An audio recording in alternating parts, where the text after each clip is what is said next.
अस्सलाम वालेकुम दोस्तों आज मैं आपको सिखा रहा हूँ लो सिस्टम इंसुलेशन रेजिस्टेंस। बेसिकली ये फ़ॉल्ट आता क्यों है और इसके आने की वजह क्या होती है, अगर आ जाता है तो उस फॉल्ट को सॉल्व कैसे किया जाए। तो सबसे पहले अगर आपके पास इस किस्म का कोई भी इस किस्म का फ़ॉल्ट आ रहा है लो सिस्टम इंसुलेशन रेजिस्टेंस, तो आपने सबसे पहले करना क्या है, अपने इन्वर्टर का डीसी पावर ऑफ़ करना है। डीसी पावर ऑफ़ करने के लिए आपको क्या करना पड़ेगा, इन्वर्टर की एमपीपीटीज़ बंद कर दें आप। फिर आपके पास अगर आइसोलेटर बॉक्स है तो वो बंद कर दें, अगर आपके पास फ्यूज़ लगे हैं तो वो बंद कर दें, अगर आपके पास डीसी ब्रेकर्स लगे हैं तो वो बंद कर दें। उसके बाद आपने सिंपली करना क्या है कि आपने अपना एम्पेयर मीटर उठाना है, उसमें से वोल्टेज चेक करना है हर स्ट्रिंग के ग्राउंड के साथ, प्लस पे भी और नेगेटिव माइनस पे भी।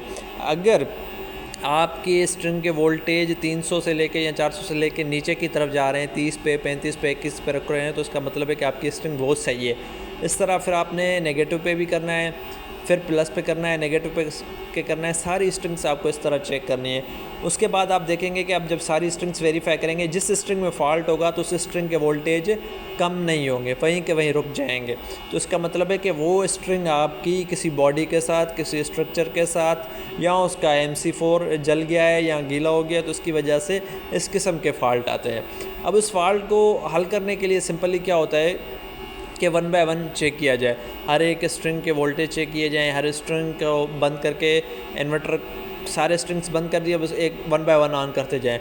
अब जिस स्ट्रिंग में मसला होगा तो फिर इन्वर्टर वही अलार्म देगा, फॉल्ट देगा, तो उसको बंद करके फिर आप जब सारे स्ट्रिंग्स ऑन करेंगे तो आपको पता चल जाएगा मसला कहाँ पर है। तो इस हिसाब से आप अपना ये फ़ॉल्ट रिमूव कर सकते हैं और अपना जो डाउन टाइम है उसको कम कर सकते हैं। इससे आपकी क्या होगी, एक तो एफिशिएंसी भी डाउन नहीं होगी, आपका इन्वर्टर भी स्मूथ रन करेगा। अगर यही फ़ॉल्ट आपका बार बार आ रहा है तो इससे बेहतर ये है कि आप इस मसले को जल्द से जल्द हल करें। अब देखें दोस्तों, ये मसला तकरीबन मेरे पास से सुबह 9:30 बजे आया, तो मैंने इसको तकरीबन 30 मिनट में हल कर दिया। इससे क्या होगा, एक तो मेरा डाउन टाइम बहुत कम हो गया, मेरे इन्वर्टर की एफिशिएंसी भी नहीं गिरेगी और ना ही किसी किस्म का कोई लॉसेस हमारी साइड पे कंसिडर किए जाएंगे। तो इसको मैं आपको मज़ीद इसकी डिटेल्स दिखाता हूँ, आप देखेंगे ये ऐसे ही मैंने देखें। अब इसको मैं आगे खोल के आपको ये दिखाता हूँ एक चीज़।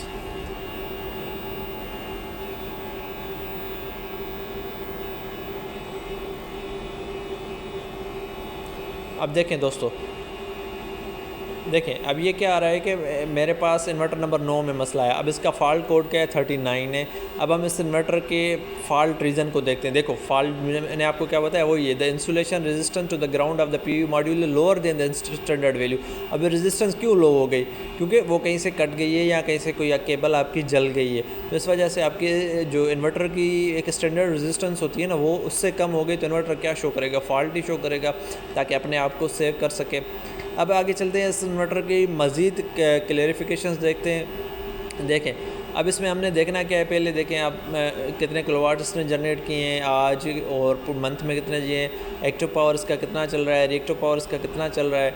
अब देखें MPPT वोल्टेजेस हम चेक कर रहे हैं, करंट चेक कर रहे हैं, सारी चीज़ें हमारी क्या है, नॉर्मल है। फॉल्ट रिमूव करने के बाद हमने करंट चेक किया, अपनी सारी स्ट्रिंग्स का वो भी नॉर्मल जा रहा है। अब देखिए इस किस्म का कोई भी ऐसा प्रॉब्लम नहीं आ रहा, तो इसका मतलब है कि मैंने ये फ़ॉल्ट रिज़ॉल्व कर दिया विदिन 20 to 30 मिनट्स। इससे क्या हुआ, मेरा डाउन टाइम कम हो गया। शुक्रिया।